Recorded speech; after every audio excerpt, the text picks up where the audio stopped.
પત્ની કે ભલે આપણે 40-50 વર્ષના રહ્યા પણ પિયર જાય ને તો અમે 18-20 વર્ષના હોય એવો અહેસાસ થાય અમને. તો કે એ બહુ સારું કહેવાય. પત્ની કે તમને આવો અહેસાસ ક્યારે થાય? ઈ કે તમે જાઓ તરત. કેટલા વર્ષો કૃષ્ણની પૂજા કરી પણ મને એમના દર્શન નથી થતા. તો એકાદ વાર મીરાબાઈ બનીને ઝેર પી તો છે ને. અલા તો થશે એમ કઉ છું. એટલે ઝેર પીવાનું મારે? બસ તો પછી એના કરતા છાસ પીને મારા દર્શન કરને. હા, મારો એક મિત્ર છે, મને કે ધીરુભાઈ સવારમાં મને ઉઠવાનું મન નથી થતું. તો મેં કીધું પછી તું શું કર? ઈ કે પછી મને વિચાર આવે કે હું નહીં ઉઠું તો આખી પેઢી ઉઠી જાય. અલા સાંભળો છો? હા બોલો. હું પિયર તો જાઉં પણ મારી એક શરત છે. કઈ શરત છે? તમે મૂકવા આવશો ને તો જ હું જઈશ, નકર નહીં જાઉં. તો મારી એક શરત છે. કઈ? હું લેવા આવું ને તો જ તાર પાછું આવવાનું, નકર આવવાનું નહીં. યમરાજા એક ડોશીમાનો જીવ લેવા આવ્યા. હાલો માળી તમને લેવા આવ્યા છે. તો કે 2 મિનિટ ખમો યમરાજા, સ્ટેટસ મૂકી દઉં. આઈ એમ ટ્રાવેલિંગ ટુ યમલોક. બાયુએ આપણે બધી વસ્તુ લઈ લીધી. આપણે પેન્ટ પહેર્યા, ટી શર્ટ પહેર્યા, ચશ્મા પહેર્યા. એક બાપાનો લેંઘો બાકી હતો, એનોય પ્લાઝો કરીને પહેર્યો.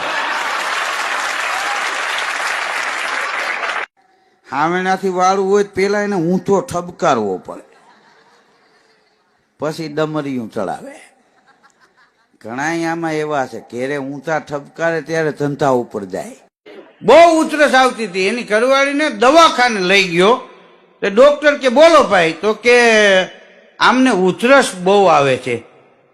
તો ડોક્ટર કે લુખી છે? કે ના રે ના સાહેબ, મારી ઘરવાળી છે. ફસાઈ ગયો. અરે હું ફસાઈ ગઈ તો હું આ લગન પહેલા મને કે માલતી હું તને રાણીની જેમ રાખીશ. આ રાખીશ, પહેલા મને રાજા તો બનવા દે.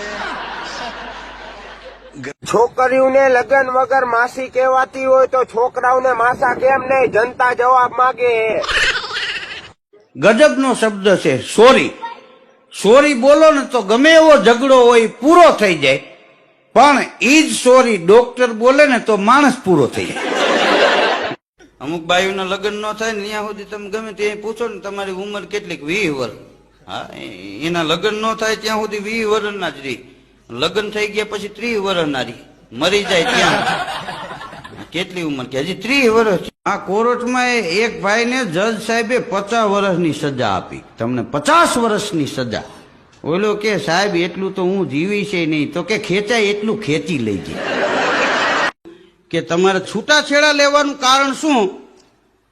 મારી પત્ની 1 વર્ષથી મારી હારે બોલી નથી. તો મેજિસ્ટ્રેટ સાહેબ કે હજી 1 તારીખ આપું છું, વિચારીને આવજે, આવી પાછી જળશે નહીં.